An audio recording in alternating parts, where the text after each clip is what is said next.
Avez-vous déjà entendu dire que l'ange de la mort observe nos visages à plusieurs reprises au cours d'une journée? Mais lorsqu'arrivera le moment de notre départ, comment apparaîtra-t-il et quels sentiments nous envahiront? Comment la vie de cet ange, qui emporte celle de tous, sera-t-elle prise à son tour? Je vais vous révéler des faits sur l'ange de la mort qui vous paraîtront presque incroyables.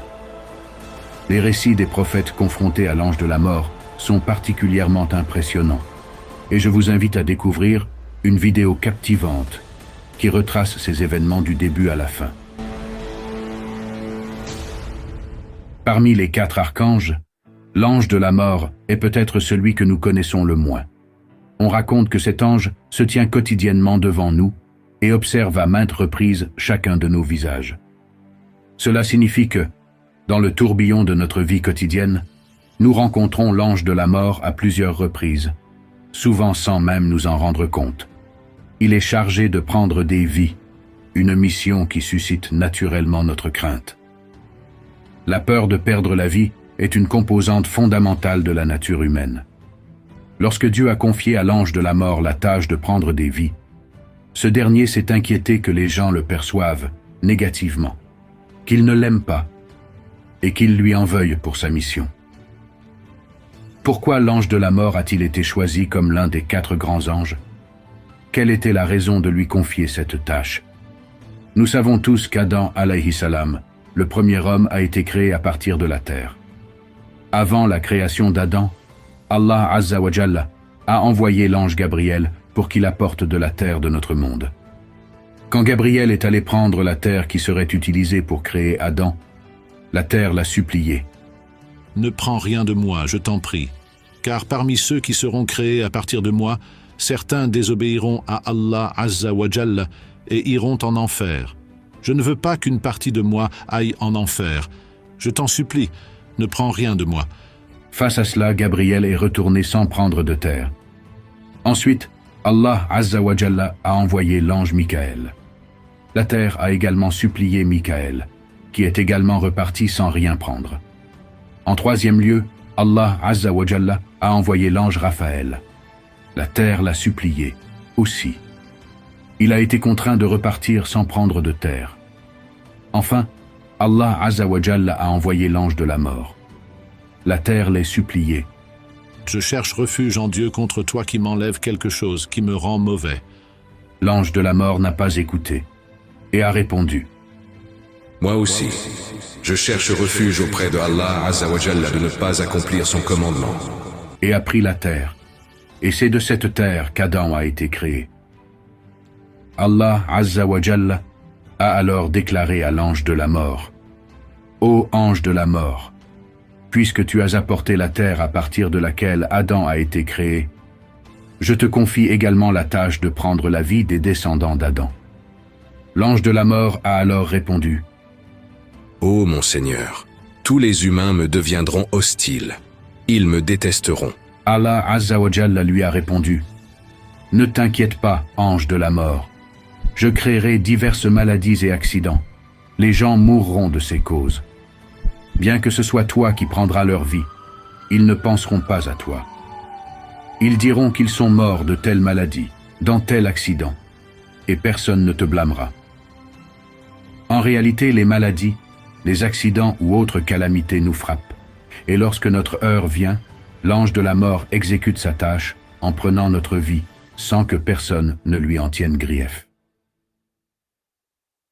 Les événements que nous traversons nous font parfois oublier l'ange de la mort. En réalité, la mission de l'ange de la mort est divine et noble. Il est essentiel de comprendre que la mort n'est pas une fin, mais un moyen de compléter notre mission dans ce monde éphémère pour rejoindre le royaume éternel, où nous retrouverons nos proches perdus. Se défaire des défis et des fardeaux de cette vie et accomplir notre mission de manière juste nous conduit vers une paix éternelle auprès de Dieu. Vue sous cet angle, la tâche de l'ange de la mort apparaît comme une véritable bénédiction. Cependant, en tant qu'êtres humains, nous venons au monde en pleurant, et nous le quittons en laissant derrière nous des larmes. Reconnaître que cela n'est pas une fin et que résister à ce processus n'est pas approprié rendrait notre perspective plus sereine.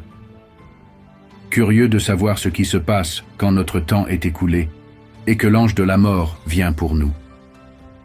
Un exemple éloquent est la rencontre entre le prophète Muhammad sallallahu alayhi wa sallam lors de son ascension miraculeuse et l'ange de la mort, comme le raconte l'ange de la mort lui-même. Lorsque l'archange Gabriel a guidé le prophète Muhammad sallallahu alayhi wa sallam lors de son ascension, celui-ci a rencontré l'ange de la mort et a demandé à Gabriel qui il était. Gabriel a expliqué que c'était l'ange de la mort, qui, tout comme les gardiens de l'enfer, ne sourit jamais. Il lui a ensuite suggéré de s'approcher et de saluer l'ange de la mort. Après l'avoir salué et fait connaissance, le prophète a eu une conversation avec lui et lui a demandé si c'était là sa demeure. L'ange de la mort a confirmé. Oui, depuis que mon Seigneur m'a créé, je suis ici, et je resterai ici jusqu'au jour du jugement dernier. Notre prophète s'est interrogé auprès de l'ange de la mort sur la manière dont il parvenait à retirer les âmes tout en demeurant à sa station.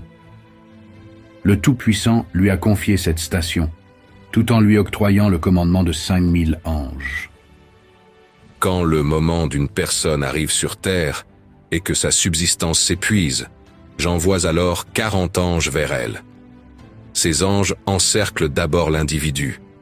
Ils s'infiltrent ensuite dans ses nerfs, ses veines et plusieurs parties de son corps pour envelopper son âme totalement. Ils commencent alors à extraire l'âme capturée à partir des extrémités des doigts. Après avoir remonté l'âme jusqu'au coude, ils laissent le corps sans vie seul pendant environ 1 heure. 1 heure après, ils tirent l'âme jusqu'au nombril de l'individu et la laissent ainsi pendant 1 heure supplémentaire. Ensuite, nous remontons l'âme jusqu'à la gorge. De là, il est facile d'extraire l'âme du corps. Lorsque l'âme est retirée, les yeux de la personne deviennent vitreux, comme l'expliquait l'ange de la mort. Le prophète a ensuite demandé à l'ange de la mort comment il savait que le temps alloué à un serviteur était écoulé, signifiant que sa fin était proche. Chaque personne dispose de 2 portes dans le ciel, l'une par laquelle descend sa subsistance et l'autre par laquelle montent ses actions. Voyez-vous cet arbre à gauche? Chaque feuille porte le nom d'une personne. Lorsqu'une personne approche de son terme, sa feuille commence à jaunir et tombe devant la porte de sa subsistance. C'est ainsi que je sais qu'elle va mourir. Au cours de cette conversation, le prophète ne percevait pas l'ange de la mort dans sa forme véritable et lui demanda de révéler son apparence réelle. Suite à cette requête, le prophète vit l'ange de la mort comme s'il tenait le monde entre 2 doigts. La grandeur de cette vision fit presque sortir son cœur de sa poitrine. C'est ainsi que l'on décrit le dialogue entre notre prophète et l'ange de la mort lors de l'ascension miraculeuse. Néanmoins, cette rencontre n'était pas leur dernière. Environ 10 ans plus tard, l'ange de la mort revint pour emporter l'âme de notre prophète bien-aimé. Le dialogue qui eut lieu entre notre prophète et l'ange de la mort au moment de sa mort fut également rempli de significations profondes.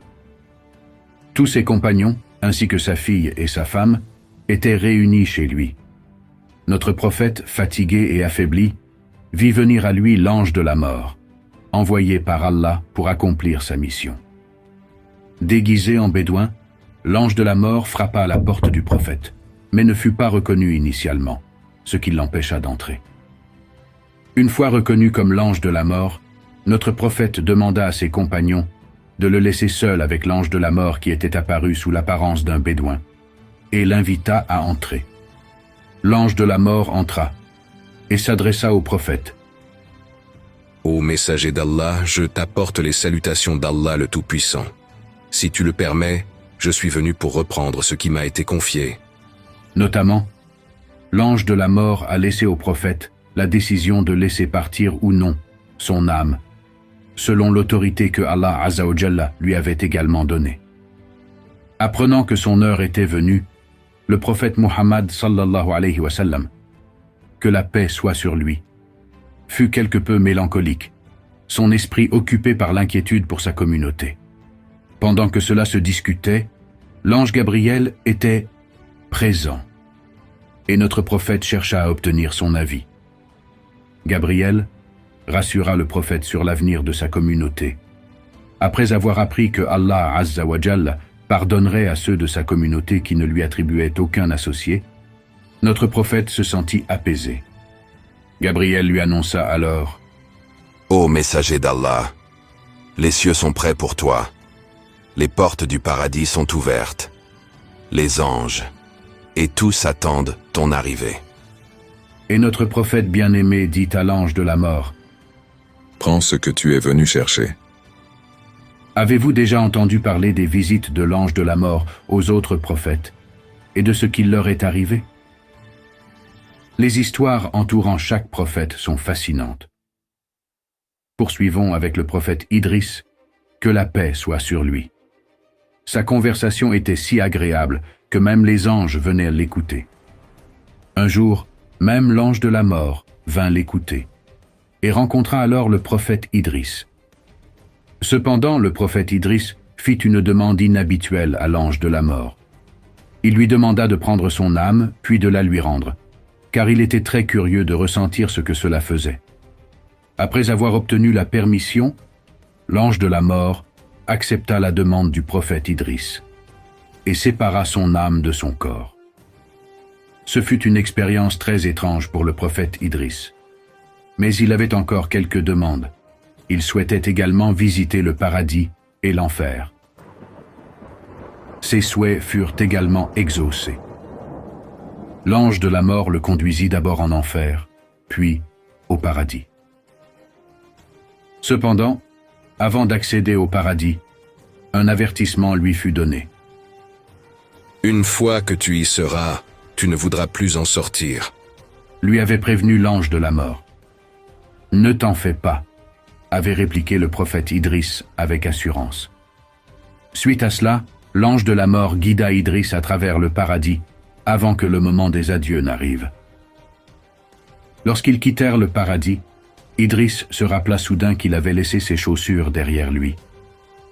L'ange de la mort se proposa d'aller les récupérer, mais Idriss préféra retourner les chercher lui-même et pénétra de nouveau au paradis. Comme l'ange de la mort l'avait averti, Idriss n'eut plus envie de quitter le paradis une fois à l'intérieur. Face à cette situation, l'ange de la mort rapporta à Allah: « Mon Seigneur, ce serviteur refuse de quitter le paradis. » Allah interrogea alors Idriss sur les raisons de son refus de partir. Idriss expliqua: « Ô Allah, tout être vivant doit expérimenter la mort, ce que j'ai déjà fait. De même, chacun doit entrer au moins une fois en enfer, ce que j'ai également accompli. Mais une fois qu'une personne entre au paradis, elle ne souhaite plus jamais en sortir. Moi, maintenant que j'y suis, je désire y rester. » Allah accéda à la demande d'Idriss, faisant de lui une personne qui a atteint le paradis sans passer par la mort véritable.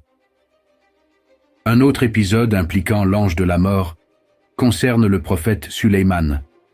Un jour, un homme arriva en courant et paniqué chez le prophète Sulayman, implorant son aide. Sulayman lui demanda ce qui le troublait tant. L'homme raconta que l'ange de la mort lui était apparu plus tôt dans la journée, le regardant d'une manière qui lui semblait menaçante, puis s'était éloigné précipitamment. « Je suis convaincu qu'il est venu pour prendre ma vie, » conclut l'homme. Sulayman alayhi salam lui demanda alors ce qu'il souhaitait qu'il fasse. L'homme terrifié répondit: « Ô Sulayman, toi qui as pouvoir sur les montagnes, les pierres, les animaux, la pluie et le vent, tu pourrais, si tu le désirais, faire souffler un vent qui m'emporterait loin jusqu'en Inde, où l'ange de la mort ne pourrait pas me trouver. » Même en sachant que cela ne résoudrait rien, Sulayman exauça le vœu de l'homme et commanda à un puissant vent de l'emporter jusqu'en Inde. Le soir venu, alors qu'une foule entourait Sulayman, l'ange de la mort se trouvait aussi parmi eux. Voyant l'ange de la mort, Sulayman lui parla. « Ô ange de la mort, un homme m'a fait une requête aujourd'hui. Il semble que tu lui sois apparu et l'aies regardé de manière menaçante. » L'ange de la mort répondit: « Je ne l'ai pas regardé avec hostilité, mais avec étonnement. » Surpris, Sulayman demanda pourquoi. L'ange de la mort expliqua: Lorsque je l'ai vu ici à Jérusalem, j'ai